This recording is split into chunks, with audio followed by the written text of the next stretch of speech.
You could write a But short I got paper. some granddaughters that write, Okay, and this is Stevie Gillespie. That's Sean and Margot's daughter. okay, And she wrote this one, Way Too Young. And I told her, excuse me, I told her, you got to have feeling. And she really puts feeling into this one. She writes, I was on my way home from the hospital with my mom in tears. We both couldn't believe it. Yesterday I was fine, playing softball with my friends. I was only 13 when I found out that I had cancer. My name, by the way, is Melanie, and all my friends call me Mel. It'll be okay, Mom. Don't worry about me. I'm only a little scared, I said. But that was the day I didn't know anything about cancer and stuff like that. Honey, you don't know the first thing about this. There's going to be a lot of stuff that's going to go on in the next year or so with you. Very scary stuff that'll make you feel very scared and sick. But all I can ask from you is to be brave and always remember that you have your friends and your family with you, said my mom, and her voice shaking. Okay, Mom, I know, I said. About 2 months passed, and I had to go in for chemo. By this time, my dad flew in from California to be with me. It was all pretty painless with the shots and everything, but that was before. Some days, all I could do was lay in bed and watch TV or have my mom or dad read or talk to me. I was so sick, I hated it. My dad moved into town, so he didn't have to fly back and forth all the time.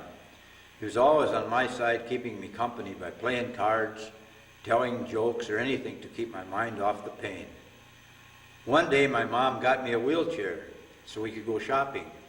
We bought tons of hats, but I didn't need them.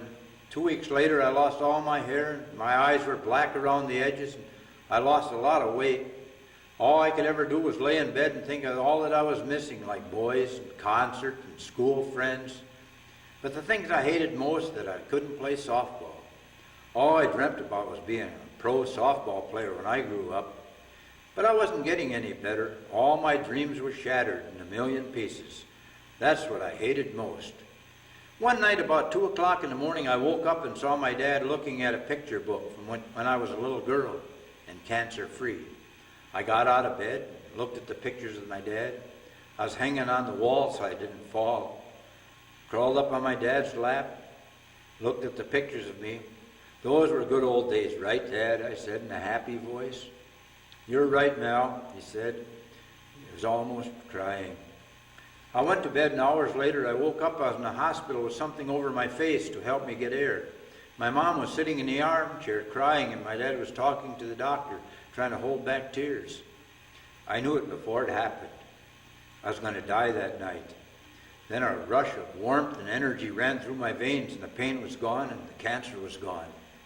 I felt a hand on my shoulder, but I didn't look to see whose it was, because I knew. I was looking down at myself in a hospital bed, my family crying, the doctor closing my eyes. I knew everything was better, and I knew my mom and dad knew it also. Isn't that pretty good for a 13-year-old girl to write like that? wow. She's got some passion there, isn't she? Yeah, it sure does. Wow. It makes me almost cry, and even though I know it's fiction.